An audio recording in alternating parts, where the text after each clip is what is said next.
Seorang penembak jitu ini sedang mengintai anak perempuan yang ada di sebuah rumah menggunakan senjata laras panjang. Ia mengintai rumah tersebut dari jarak 1 km di dalam mobil yang berhenti di jalan tol. Ia melihat sebuah gerakan dan segera menarik pelatuk. Peluru langsung melesat dari atas jalan tol menarget seorang anak perempuan yang bersembunyi di dalam rumah. Tetapi untung saja bidikannya tidak tepat sasaran sehingga peluru meleset mengenai foto keluarga yang terpasang di dinding. Jeong Jian menjadi sangat ketakutan. Penembak jitu itu tertawa karena foto musuhnya hancur terkena tembakan. Ia marah karena mempunyai dendam dengan paman anak perempuan tersebut. Min Ye tak bisa berbuat apa-apa karena lengan kanannya terkena peluru oleh tembakan sniper. Jian berusaha mengambil pistol yang tergeletak di lantai, namun gagal karena ada tembakan. Jian terdiam sejenak berpikir untuk mencari jalan keluar. Ia pun mengamati sekeliling dan menemukan pecahan cermin yang berada di atas lantai. Sementara penembak jitu masih mengamati, Jian berusaha mengungkap posisi musuh menggunakan cermin yang sudah dimodifikasi. Akan tetapi bidikan si penembak jitu sangat akurat sehingga peluru berhasil mengenai cermin dan membuatnya pecah.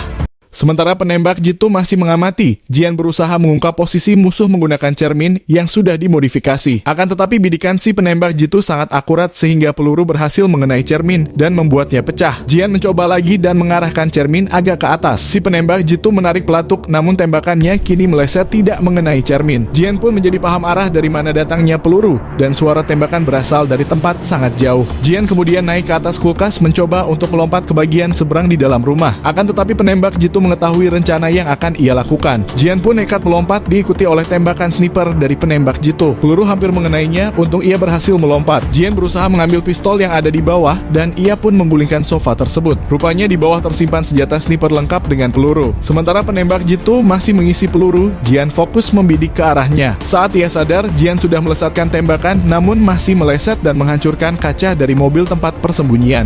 Para pembunuh bayaran ini sedang menyiapkan robot anjing yang akan digunakan untuk menghabisi para musuhnya. Robot disetting terlebih dahulu untuk mengecek keseluruhan komponen yang bisa digerakkan, seperti sedang pemanasan. Meski ditendang pun robot anjing itu tidak terguling. Kuma khawatir bahwa adanya robot ini akan mencuri pekerjaan mereka di masa depan. Teknisi pun selesai menyeting kontrol remote tersebut. Robot itu sedang bersiap-siap dan tiba-tiba langsung melompat ke bawah dari atas jalan layang. Kakinya sangat kuat dan matanya bisa mensensor apapun yang berada di depan. Segera robot anjing itu berlari menuju target yang bersembunyi di dalam rumah. Kelompok pembunuh bayaran juga bergerak untuk mengepung sang target. Tiba-tiba dinding rumah korban menutup untuk pertahanan, sehingga mau tak mau kelompok pembunuh itu harus berlari agar bisa masuk ke dalam rumah. Robot itu berlari di padang rumput dan bisa bermanuver. Akhirnya mereka sampai di lokasi target dan rupanya dinding rumah itu belum tertutup karena si robot anjing menahan dengan badannya. Kuma mengatakan setidaknya robot anjing dapat berguna untuk mengganjal dinding ataupun pintu.